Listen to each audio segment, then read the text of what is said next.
बहुत सारे KVS aspirant ये सोचते हैं कि अगर उनका केवीएस में पहली बार में सिलेक्शन हो जाए तो कितना मज़ा आ जाएगा।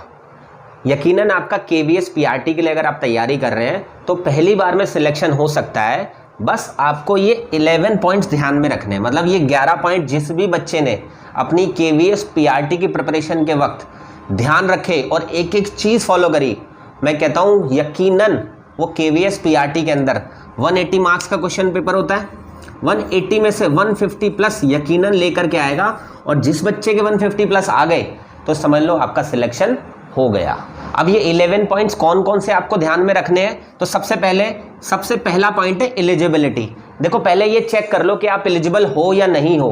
अब एलिजिबिलिटी में केवीएस पीआरटी को सिर्फ क्या चाहिए, 12th क्लास के अंदर 50% मार्क्स होने चाहिए आपके, ठीक है, चाहे आपने किसी भी स्ट्रीम से अपनी 12th क्लास कंप्लीट की हो। उसके साथ साथ आपको डिप्लोमा इन एजुकेशन होना चाहिए। कई जगह पर इसको डाइट के नाम से जाना जाता है, कई जगह पर इसको जेबीटी के नाम से जाना जाता है, कई जगह इसको बीटीसी के नाम से जाना जाता है, कई जगह किसी भी नाम से जाना जाता है। 2 साल का होना चाहिए बस, ठीक है, किसी भी गवर्नमेंट रिकग्नाइज्ड यूनिवर्सिटी से होना चाहिए, ठीक है। कहने का मतलब ये है कि एनसीटी अप्रूव्ड कॉलेज या यूनिवर्सिटी से आपको ये डिप्लोमा करना है। इसके साथ साथ पेपर 1 का सीटेट क्वालिफाई होना चाहिए आपका। अब पेपर 1 का सीटेट क्वालिफाई कई बच्चे ऐसा होते हैं कैटेगरी से पास कर लेते हैं, है ना, तो कैटेगरी वाले भी वैलिड है, जिसका 83 है, 84 है, 85 है, 86 है, चाहे वो ओबीसी से हो, चाहे एसटी से हो, चाहे वो एससी से हो, उनका वैलिड है, क्योंकि सेंट्रल गवर्नमेंट की जॉब होती है केवीएस, और सेंट्रल गवर्नमेंट के हिसाब से आपको उसमें आपका जो भी रिजर्वेशन है वो दिया जरूर जाएगा, ठीक है बच्चों। तो ये आप फॉर श्योर कर सकते हो। तो आप एलिजिबल हो गए। एलिजिबिलिटी के बाद आपको अब सिलेबस चेक करना है, ठीक है। अब सिलेबस चेक करने के लिए क्या करना है आपको, 3 पार्ट आपके डिवाइडेड है, एक जनरल है, एक टीचिंग वाला पोर्शन है, एंड इसके अलावा एक मेन सब्जेक्ट है, ठीक है। अब मेन सब्जेक्ट, जनरल और टीचिंग तीनों के मिलाकर के अगर मैं बोलूं तो जनरल 40 मार्क्स का आएगा, टीचिंग 60 मार्क्स का आएगा, और ये आपका ओनली 80 मार्क्स का आएगा, ठीक है। अब जनरल पार्ट में आपको क्या आएगा, रीजनिंग देखने को मिलेगी, हिंदी देखने को मिलेगी, इंग्लिश देखने को मिलेगी, ठीक है, करंट अफेयर्स देखने को मिलेगा, और इसके अलावा कंप्यूटर्स देखने को मिलेगा, ठीक है। तो ये 5 सब्जेक्ट आपको प्रिपेयर करने, आपका जनरल पार्ट प्रिपेयर हो गया। और कोई भी बच्चा 40 में से मिनिमम 37 से 40 के बीच में आसानी से ला सकता है, अगर वो 3 महीने भी मेहनत कर ले तो। टीचिंग की बात कर लेते हैं, तो टीचिंग को एजुकेशन एंड लीडरशिप के नाम से जाना जाता है। तो अगर आप 60 मार्क्स इसके अंदर देख रहे हैं तो इसमें से full on 60 out of 60 marks भी ला सकते हैं आप, क्योंकि जब आप इसमें फुल ऑन मार्क्स लेकर के आएंगे तो ओवरऑल आपकी परसेंटेज और मार्क्स बढ़ जाएंगे। अब 80 मार्क्स का आपका मेन सब्जेक्ट आता है, तो मेन सब्जेक्ट 4 चीज़ों का आता है, एक हिंदी का आता है, एक इंग्लिश का आता है, ठीक है, एक मैथमेटिक्स का आता है, ठीक है, और एक ईवीएस का आता है।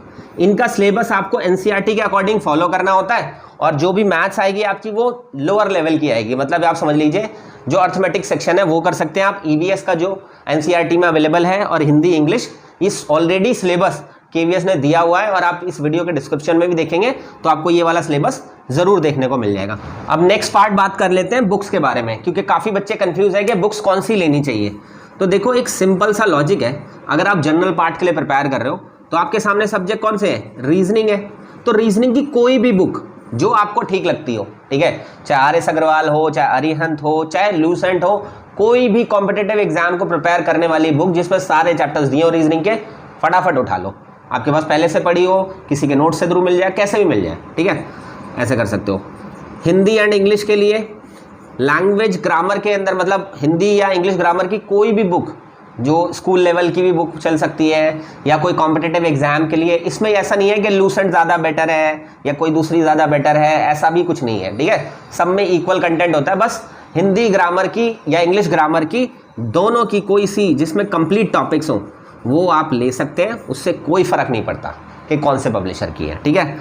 इसके अलावा आपका कंप्यूटर्स है, तो कंप्यूटर के लिए आपको एक बुक आती है घटना चक्र के नाम से, छोटी सी होती है, मैगजीन सी है, उसमें कंप्लीट आपका कंप्यूटर्स हो जाता है, क्योंकि बेसिक कंप्यूटर की नॉलेज जो चाहिए होती है एक टीचर के तौर पे, सिर्फ वही जानने की जरूरत है, ठीक है। आप चाहें तो इंटरनेट से भी बहुत सारा आपको कंटेंट मिल जाता है जिसमें कंप्यूटर के बेसिक्स के बारे में बताया जाता है, वो नॉलेज चाहिए, ठीक है। इसके अलावा आपको चाहिए करंट अफेयर्स के लिए क्या चाहिए, कि 1 ईयर तक का डेटा आप कंप्लीट कर लो। अगर आप डेली बेसिस पर न्यूज़पेपर पढ़ते हो तो कोई भी बुक्स खरीदने की जरूरत नहीं है करंट अफेयर्स के लिए, ठीक है। न्यूज़ देखते हो और आप हाईलाइटेड ध्यान रखते हो कि टॉप 10 न्यूज़ क्या चल रही है पूरे दिन की, खबर रखते हो मतलब, है ना, या यूट्यूब की किसी की करंट अफेयर्स की क्लासेस फॉलो करते हैं तो वो भी काफ़ी इनफ है। लेकिन अगर आप चाहते हैं, एक मैगजीन आती है, बिल्कुल पतली सी मैगजीन आती है स्पीडी करके, ठीक है, वो 100 रुपये समथिंग की आती है, नियर बाई किसी भी बुक डिपो पे मिल जाती है, नहीं मिले तो ऑनलाइन इसको ऑर्डर कर लेना, आप वहाँ से मिल जाएगी ये, ठीक है। और ये सारे अगर आप चाहते हो तो ये सभी बुक्स के लिंक भी मैंने इस वीडियो के नीचे डाल दिए हैं, इस डिस्क्रिप्शन में जा करके आप चाहें तो उन बुक्स को परचेज कर सकते हैं, वहाँ से डायरेक्टली आप इनको बाय कर सकते हैं। इसके अलावा टीचिंग की बात कर लेते हैं बच्चों। तो देखो टीचिंग की बुक जो भी बच्चा पूछना चाहता है कि एजुकेशन लीडरशिप की सर ये वाली बुक कौन सी है, वो वाली बुक, देखो मैंने टीचिंग की कोई भी बुक जो मार्केट में अवेलेबल है कोई भरोसा नहीं करता मैं उन पे। क्यों? क्योंकि मेरा मानना सिर्फ एक ही है कि जो टीचिंग एप्टीट्यूड या एजुकेशन एंड लीडरशिप आपको टीचर सिखा सकता है ना, वो जिंदगी में कोई दूसरी बुक सिखा ही नहीं सकती, चाहे वो उस टीचर की बनाई क्यों ना हो जो आपको फुल मार्क्स दिला रहा है, ठीक है। तो इसके बुक्स के भरोसे मत रहो, ठीक है। बुक्स मैं कभी किसी को रिकमेंड नहीं करता, आपका मन हो तो किसी भी पब्लिशर की ले लो, कोई फर्क नहीं पड़ता, ठीक है। इसमें अगर आप करना चाहो तो एक चीज कर सकते हो कि बुक्स की जगह किसी टीचर से पढ़ लो, चाहे पेड बैच के थ्रू पढ़ लो, चाहे यूट्यूब के बैच के थ्रू पढ़ लो, ठीक है। बस इतना कर सकते हो आप, इसके ज़्यादा करने की कोई ज़रूरत नहीं है। बुक्स रिकमेंडेशन इसमें मुझे नहीं लगता। मेन सब्जेक्ट की बुक्स के लिए रिकमेंडेशन मैं सिर्फ इतना ही कहूँगा कि एनसीईआरटी का सिलेबस है, आप सिलेबस डाउनलोड करो, एनसीईआरटी की जो जो बुक्स बोली गई हैं, जो जो चैप्टर्स बोले गए हैं, जो जो टॉपिक्स बोले गए हैं, वो सारे निपटा दो। कोई अलग से एक्स्ट्रा कोई बुक मार्केट से खरीदने की कोई ज़रूरत नहीं है, एनसीईआरटी भी खरीदने की ज़रूरत नहीं है। एनसीईआरटी की वेबसाइट से जाओ, सारी पीडीएफ, हर क्लास की पीडीएफ डाउनलोड हो जाती है, वहीं से वो सारी चीज़ें 100% कर सकते हो आप। अब नेक्स्ट बात करते हैं नोट्स के बारे में, क्योंकि काफ़ी बच्चे पूछ रहे थे कि सर नोट्स कैसे लेने चाहिए, कौन से नोट्स पे भरोसा करा जाए, खुद के नोट्स बनाएं, कैसे करें। देखो नोट्स के बारे में मैं एक ही चीज़ बोलूँगा, नोट्स सिर्फ 2 तरीके के होते हैं, ठीक है। एक फ्री नोट्स होते हैं, एक पेड नोट्स होते हैं, ठीक है। अगर आपका मन करता है कि भाई मुझे पेड नोट्स चाहिए तो टीचर्स कॉलेज एप्लीकेशन पर जाना, मैंने जनरल पार्ट के कंप्लीट नोट्स प्रोवाइड किए हुए हैं। मेन सब्जेक्ट की तो कोई ज़रूरत भी नहीं नोट्स की, है ना, पीआरटी के लिए, क्योंकि वो तो एनसीईआरटी में डायरेक्टली मिल ही जाना है, ठीक है। तो आप जनरल पार्ट और टीचिंग वाले पार्ट के लिए मैंने नोट्स ऑलरेडी, पेड नोट्स के अंदर आप जाएंगे तो वहाँ से आप परचेज कर सकते हैं, या किसी और टीचर के आपको पेड नोट्स अगर ठीक लग रहे हैं तो वहाँ से भी परचेज कर सकते हैं, वो सिंपल है, ठीक है। उसमें कोई दो राय नहीं है कि आप कहाँ से लेना चाहते हैं। अब बात करते हैं फ्री नोट्स की। तो देखो अगर आप पूरा इंटरनेट खंगालोगे तो आपको बहुत सारे फ्री नोट्स मिल जाएंगे, ठीक है, लेकिन पूरा इंटरनेट खंगालने के लिए आपके पास समय इतना नहीं है। तो आप चाहे तो फ्री नोट्स मैंने पूरे जनरल पार्ट के प्लस टीचिंग वाले पार्ट के फ्री नोट्स भी अपलोड किए हुए हैं टीचर्स कॉलेज एप्लीकेशन पे। किस पे? टीचर्स कॉलेज एप्लीकेशन पे। इसको प्ले स्टोर से डाउनलोड करना और फ्री मटेरियल के अंदर आपको सारे केवीएस के नोट्स मिल जाएंगे पीआरटी में, जो आपके काम आएंगे मेन सब्जेक्ट को छोड़कर। अब इसके बाद नेक्स्ट बात कर लेते हैं फ्री क्लासेस के ऊपर। देखो अब आपको पता है कि सेल्फ स्टडी आजकल इतना ज़्यादा हेल्पफुल होती नहीं है, क्योंकि आजकल है ना जो कंपटीशन का लेवल है वो बहुत ज़्यादा बढ़ गया है। तो हमें इस टाइम पर सबसे ज़्यादा ज़रूरत किसकी होती है? हमें एक फ्री क्लासेस की ज़रूरत होती है, क्योंकि वो सेल्फ स्टडी के बराबर ही है, उसमें पैसे तो देने नहीं पड़ रहे, एक तरीके से सेल्फ स्टडी हो रही है। हमारा मन करेगा तो हम उसको पढ़ रहे हैं, नहीं मन कर रहा तो नहीं पढ़ रहे, है ना। सेल्फ स्टडी मतलब जहाँ हमारी खुद की चॉइस होती है। तो फ्री क्लासेस के लिए आप यूट्यूब सबसे अच्छा ऑप्शन हो सकता है आपके लिए, कि यूट्यूब पर बहुत सारी क्लासेस, जरूरी नहीं है कि हमारे टीचर्स कॉलेज एप्लीकेशन पर ही देखो, जहां आपको अच्छी लगे वहां देखो, लेकिन बस एक चीज का ध्यान रखना कि आपको जिस भी टीचर की क्लास स्टार्ट करो एंड भी उसी टीचर के साथ करना है, ठीक है। ऐसा नहीं है कि आज इसकी क्लास देख ली, कल उसकी देख ली, परसों उसकी देख ली, तो ऐसा नहीं करना। तो फ्री क्लासेस के लिए आप यूट्यूब पे टॉपिक वाइज भी, सब्जेक्ट वाइज भी पर्टिकुलरली सर्च करो, देखो, जहां पर भी आपको देखो 1-2 वीडियोस तो देखनी पड़ेंगी, जिससे पता चल पाएगा कि हाँ कौन सा कंटेंट ज़्यादा बेटर है। इसके अलावा फ्री क्लासेस भी मैंने ऑलरेडी प्रोवाइड कराई हुई हैं। अगर आप टीचर्स कॉलेज एप्लीकेशन डाउनलोड करेंगे तो वहां पर मैंने एप्लीकेशन पर फ्री क्लासेस दी हुई हैं, जो आपका पूरा जनरल पार्ट प्रिपेयर करा सकती हैं बच्चों। एक भी सब्जेक्ट आपको अलग से पढ़ने की जरूरत नहीं पड़ेगी यूट्यूब के ऊपर जाकर भी। यूट्यूब पे मैंने इसलिए डाली वो फ्री क्लासेस क्योंकि वो कंटेंट मैं नहीं चाहता कि वो मार्केट के अंदर पब्लिक हो जाए, ठीक है। अब कई बच्चे ये कहते हैं कि सर मुझे ना आपके पढ़ाया हुआ काफ़ी अच्छा लगता है, या मुझे ऐसा लगता है कि आप मुझे अच्छे से प्रिपेयर कराएं और आपके पेड बैच में मैं ज्वाइन करना चाहता हूं, क्योंकि पेड बैच में ज्वाइन करने से उसको इंडिविजुअल टेंशन मिल सकती है। तो बहुत सारे बच्चों की डिमांड थी। तो मैं आपको ये भी बोलना चाहता हूँ कि अगर बच्चों पेड बैचेस के बारे में आप सोच रहे हो, चाहे हमारे पास या किसी के भी बारे में सोच रहे हो, तो आप पेड बैच ज्वाइन कर सकते हो। पेड बैच ज्वाइन करते समय सिर्फ एक बात का ध्यान रखना, अगर आपने उस टीचर से पढ़ा हुआ है तो 100% आप उसका पेड बैच ज्वाइन कर सकते हो। लेकिन अगर आपने उस टीचर से नहीं पढ़ा हुआ है और आप ऐसे ही रैंडम किसी का भी नाम सुनकर के पेड बैच ज्वाइन करते हो, वो मत करना। जहां भी आपको ठीक ठाक लगे। हमारे पास ज्वाइन करना चाहते हो तो केवीएस पीआरटी के लिए मैंने एक मंजिल बैच स्टार्ट किया है, जिसको अभी 2-3 दिन हुए हैं स्टार्ट किए हुए, ठीक है। तो आप चाहें पेड बैच जितने भी बच्चे पूछ रहे थे मंजिल बैच ज्वाइन कर सकते हैं। अगर आपको लगता है कि फ्री बैच से मेरा काम नहीं चल रहा, या फ्री बैच में मेरे को वो कमांड नहीं मिल पा रही, या फ्री बैच में मेरी रिवीजन नहीं हो पा रही, प्रैक्टिस नहीं हो पा रही, कुछ भी ठीक ठाक नहीं चल रहा, मुझे ऐसा लग रहा है कि वो प्रिपरेशन की बजाय अगर मैं पेड बैच में प्रिपरेशन करूं तो ज़्यादा बेटर होगी, अगर ये फीलिंग आ रही है तो आप कुछ मत करो, सिर्फ मंजिल बैच ज्वाइन कर लो बच्चों। उसमें कुछ भी आपको अपने लेवल पर करने की ज़रूरत नहीं पड़ेगी, सब कुछ उस बैच में ही कंप्लीट कराया जाएगा, चाहे मेन सब्जेक्ट हो, चाहे वो जनरल पार्ट हो, चाहे वो टीचिंग वाला पार्ट हो, ठीक है। जिसमें प्रैक्टिस भी होगी, रिवीजन भी होगा, पीवाईक्यूज भी होंगे, टॉपिक का 100% कंप्लीशन होगी। 100% कंप्लीशन मतलब बेसिक से एडवांस तक कराने की कोशिश की जाएगी। लेकिन ये उस कंडीशन में ही आपको करना है जिस कंडीशन में आपको लगे कि मेरा भाई फ्री क्लासेस से काम नहीं चल रहा, या आप फीस अफोर्ड कर सकते हो। तब नहीं फीस अफोर्ड कर सकते हो तो मैंने free of cost free classes चलाई हुई है हर बच्चे के लिए, जिससे कि किसी भी बच्चे को फीस का मुंह ना देखना पड़े। अब बात करते हैं टाइम टेबल की, क्योंकि हर बच्चा पूछता है कि सर टाइम टेबल क्या फॉलो किया जाए जिस टाइम टेबल से आपका सिलेक्शन तक का रास्ता मिल सके। देखो टाइम टेबल, एक तो बच्चा स्टूडेंट होता है जो पूरे दिन फ्री है, सिर्फ उसका काम यही है कि वो प्रिपेयर कर रहा है, ठीक है। एक बच्चा होता है वर्किंग, जो स्कूल में कहीं पढ़ाने जाता है या किसी और जॉब के अंदर जाता है ना। एक होता है जो घर पे हाउसवाइफ प्रिपेयर कर रही होती है, ठीक है। अब तीनों के लिए टाइम टेबल अलग अलग होता है, ठीक है। अगर आप स्टूडेंट हैं तो आपको मिनिमम 8 आवर्स डिवोट करने पड़ेंगे। 8 आवर्स डिवोट करने का मतलब ये है कि आप 2-2 घंटे के 4 स्लॉट्स निकालो, ठीक है। आप 2 घंटे अर्ली मॉर्निंग के निकाल दो, 2 घंटे आप आफ्टरनून के निकाल दो, 2 घंटे आप इवनिंग के निकाल दो, 2 घंटे आप लेट नाइट के निकाल दो। मतलब ये 8 आवर्स आपको निकालने हैं इन अ डे, ठीक है। इसके अलावा इससे ज़्यादा निकालना चाहते हैं वो आप पे डिपेंड करता है, ठीक है। और चारों टाइम पे अलग अलग चीज़ें करनी है। सब्जेक्ट कॉमन नहीं होना चाहिए चारों में, ठीक है। चारों में कंटेंट कॉमन नहीं, कंटेंट कॉमन का मतलब यह है कि अगर एक में आप क्लासेस अटेंड कर रहे हो तो एक में प्रैक्टिस होनी चाहिए, एक में प्रैक्टिस कर रहे हो तो एक में रिवीजन होना चाहिए, एक में रिवीजन कर रहे हो तो एक में आपको नोट्स पढ़ने का या करंट अफेयर, जीके, जीएस या कुछ ऐसी चीज़ जो लर्निंग वाला कॉन्सेप्ट है वो पढ़ने वाला होना चाहिए, ठीक है। ऐसे करके अगर आप वर्किंग है तो वर्किंग जो भी पर्सन है उसको कम से कम 2 से 3 घंटे निकालने की ज़रूरत है। मिनिमम 2 घंटे तो निकालने ही पड़ेंगे आपको। अब 2 घंटे निकालने का मतलब ये है कि देखो वर्किंग है तो दैट मीन्स मॉर्निंग में तो नहीं निकलेगा, आफ्टरनून तक भी नहीं निकलेगा, उसे इवनिंग या लेट इवनिंग में करना पड़ेगा। तो अगर आप स्कूल के अंदर वर्किंग है तो 1 आवर आप निकालिए स्कूल के बाद, ठीक है। और कम से कम 2 घंटे या 1 घंटा आप निकालिए लेट नाइट, ठीक है। मिनिमम 3 घंटे अगर आप निकालते हैं तो फॉर श्योर वर्किंग वाले अच्छा कर सकते हैं। लेकिन अगर आप वर्किंग है किसी और जॉब में, जैसे स्कूल में नहीं है, तो आपके पास समय कम है तो 2 घंटे आप लेट नाइट पढ़ करके फिर आप सो सकते हैं, ठीक है।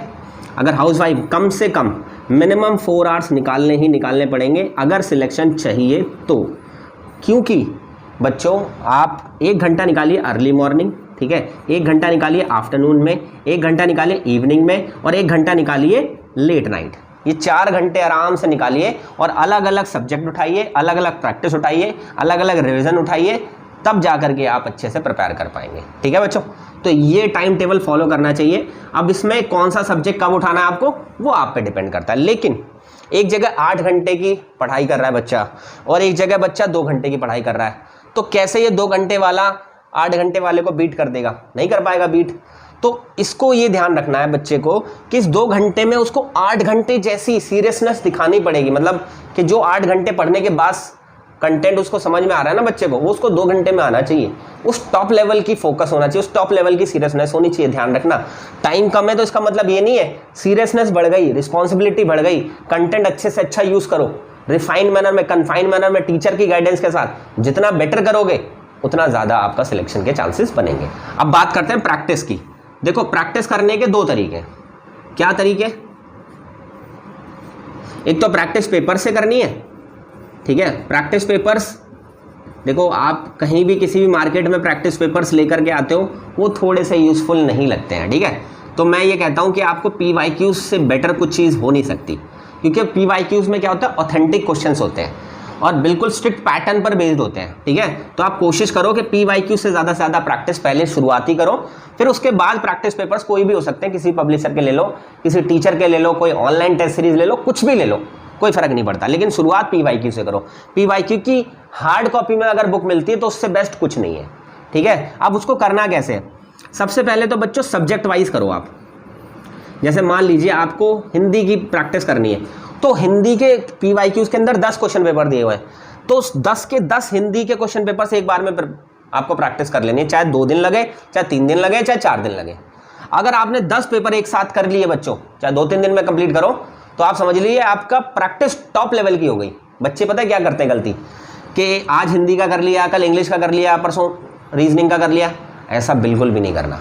मिनिमम 10 क्वेश्चन पेपर्स आपको एक ही सब्जेक्ट के सॉल्व करने, उसके बाद दूसरे सब्जेक्ट की प्रैक्टिस उठानी है, ठीक है। तो सब्जेक्ट वाइज कंप्लीट हो जाए, फिर उसके बाद आप फुल पेपर लगाओ, ठीक है। सब्जेक्ट वाइज में ये पता चल जाएगा कि भाई क्या पेपर में कौन सा टॉपिक ज्यादा आ रहा है, किस टॉपिक के क्वेश्चन ज्यादा हैं, कहाँ आप डिफिकल्टी फेस कर रहे हो, क्या आपका लेवल जा रहा है ना, सब कुछ क्लियर हो जाएगा। तो subject wise then full paper, ठीक है। ये लेवल आपका प्रैक्टिस का रहेगा तो आप समझ लो आपका सिलेक्शन हर हाल में होगा। अब बात करते हैं यूट्यूब की। देखो यूट्यूब को आज एक बहुत अच्छे लर्निंग सोर्स के तौर पर देखा जा सकता है। तो यूट्यूब पे आपके हर एक सब्जेक्ट के, हर एक टॉपिक के जब आपने सिलेबस पता ही कर लिए हैं, तो आप क्यों नहीं यूट्यूब पे जाके रैंडमली सर्च करते हो और उसके बाद जो भी टीचर पढ़ा रहा है वो टॉपिक क्यों नहीं पढ़ते, वो सब्जेक्ट क्यों नहीं प्रिपेयर कर रहे वहाँ से, है ना। मुझे ऐसा लगता है कि जो बच्चा फीस अफोर्ड कर सकता है वो पेड बैच में जाओ, फॉर श्योर जाओ, लेकिन जिसके पास फीस अफोर्ड नहीं कर पा रहा है, जो सेल्फ स्टडी से कर रहा है, यूट्यूब से बेस्ट सोर्स मुझे नहीं लगता कि आपके पास हो सकता है। पूरी की पूरी सिलेक्शन की तैयारी यूट्यूब करा सकता है। हमारे टीचर्स कॉलेज चैनल पर भी जाकर के हर एक सब्जेक्ट की प्रैक्टिस, हर एक सब्जेक्ट के आपके पास क्लासेस, हर एक सब्जेक्ट की PYQs आपको मिल जाएंगे। हमारे चैनल से करना चाहो तो फ्री ऑफ कॉस्ट यूट्यूब पे आप कर सकते हो। किसी और टीचर के द्वारा अगर अच्छा पढ़ाया जा रहा है कोई सब्जेक्ट, होता है कई बार कोई सब्जेक्ट मैं अच्छा पढ़ा रहा हूँ, मेरे पास पढ़ लो, कोई दूसरा सब्जेक्ट कोई मतलब टीचर अच्छा पढ़ा रहा है तो वहां से पढ़ लो। ऐसे करके 4 सब्जेक्ट 4 अलग अलग टीचर से पढ़ लो, क्या दिक्कत है, कोई फर्क नहीं पड़ता, है ना। लेकिन एक ही सब्जेक्ट 4 टीचर से पढ़ने से कोई फायदा नहीं होगा।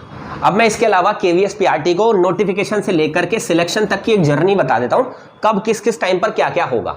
देखो बच्चों, सबसे पहले आपका नोटिफिकेशन आएगा। नोटिफिकेशन के 3 महीने के अंदर आपका एग्जाम हो जाएगा, रिटन एग्जाम। रिटन एग्जाम के 1-1.5 महीने बाद आपकी आंसर की आ जाएगी। आंसर की जैसे ही आएगी आपकी, उसके 1 हफ्ते बाद या 10 दिन बाद आपका रिजल्ट आ जाएगा और रिजल्ट में आपको इंटरव्यू की डेट दे दी जाएगी। क्या आपका 15 दिन बाद, 20 दिन बाद या 25 दिन बाद इंटरव्यू यहां पर शेड्यूल किया गया है। आप इंटरव्यू के लिए अच्छे से प्रिपेयर करेंगे, फिर इंटरव्यू देने जब जाएंगे तो वहीं पर डॉक्यूमेंट वेरिफिकेशन हो जाएगा और फिर उसके बाद आपका 5 लोगों के पैनल के अंदर इंटरव्यू होगा। इंटरव्यू होने के बाद फिर फाइनली आपकी 1-1.5 हफ्ते बाद या महीने भर बाद फाइनल लिस्ट आएगी, जिसमें आपको अपॉइंटमेंट लेटर भी मिलेगा। और फिर वो सारी चीज़ें इकट्ठी करने के बाद, पूरे फॉर्म को इकट्ठा करने के बाद आप मेडिकल वगैरह बनवाएंगे और सीधा अपने स्कूल में जो भी अलॉट होगा जिस भी रीजन में, वहाँ जा करके अपॉइंटमेंट ले लेंगे। जिस दिन से भी आप अपॉइंट हो जाएंगे उस दिन से आप समझ लीजिए KVS में टीचर बनने के लायक हो जाएंगे और सारी फैसिलिटी जो KVS देता है वो आपको मिलने लग जाएगी। अब एट लास्ट मैं आपको एक ही बात कहूँगा कि मैंने यहाँ पर लिखा है कंप्यूटर्स एंड टीचिंग एक्सपीरियंस। तो जो बच्चे KVS PRT में सेलेक्ट होना चाहते हैं वो इन दोनों में से एक काम जरूर कर लेना, और दोनों कर सकते हो तो बहुत बढ़िया है, मतलब सिलेक्शन के चांसेस डबल हो जाएंगे आपके। क्या है, आप किसी भी कंप्यूटर सेंटर से जाकर के कोई कंप्यूटर का छोटा मोटा कोर्स कर लो, ठीक है। जो भी आपको लगता है बेसिक कंप्यूटर जिसके अंदर होता है वो छोटा मोटा कोर्स कर लो। और अगर मान लो वैकेंसी निकल जाती है 1-2 महीने बाद और आपका कोर्स नहीं हुआ, तो हो सकता है कि आप वहां पर, मैं देखो यूट्यूब के ऊपर खुल के नहीं बोल सकता, बस सर्टिफिकेट की रिक्वायरमेंट है वहां पर, तो आप उस सर्टिफिकेट को वहां पर प्रोड्यूस कर दो, अगर आप कंप्यूटर सेंटर से बात करके कर सकते हो। रही बात अपने टीचिंग एक्सपीरियंस, किसी स्कूल में पढ़ाया 2 महीने 4 महीने 6 महीने अगर पढ़ाया आपने, साल भर पढ़ाया आपने, तो एक छोटा सा टीचिंग एक्सपीरियंस ले लो बात करके, ठीक है। या कहीं भी आपकी जानकारी हो तो वहां पर टीचिंग एक्सपीरियंस के लिए आप बात कर सकते हो। और अगर कहीं भी आपको कंप्यूटर से रिलेटेड सर्टिफिकेट की बात नहीं बने, टीचिंग एक्सपीरियंस की बात नहीं बने, तो आप मुझे इस नंबर पे मैसेज कर देना। मैं कोशिश करूंगा आपके लिए कि कुछ ना कुछ बेस्ट कर सकूं। मैं ये नहीं कहूंगा कि मैं आपका करवा दूंगा, लेकिन मैं आपके लिए कोशिश जरूर कर सकता हूं, क्योंकि इससे KVS PRT के चांसेस डबल हो जाएंगे सिलेक्ट होने के। सो आई होप आप ये 11 के 11 पॉइंट अच्छे से फॉलो करेंगे, समझ गए होंगे क्या करना है, कैसे करना है और क्यों करना है, ठीक है। और आपका सिलेक्शन जल्द ही होगा। बस KVS की वैकेंसी आने का इंतजार, आपका खत्म होने वाला किसी भी दिन, और 3 महीने के अंदर आपका एग्जाम होगा। उस एग्जाम में आप सिलेक्ट होंगे और मेरी बात को, जो भी मैंने स्ट्रैटेजी वीडियोस के थ्रू बताई है, उन बात को यकीनन याद करने वाले हो आप।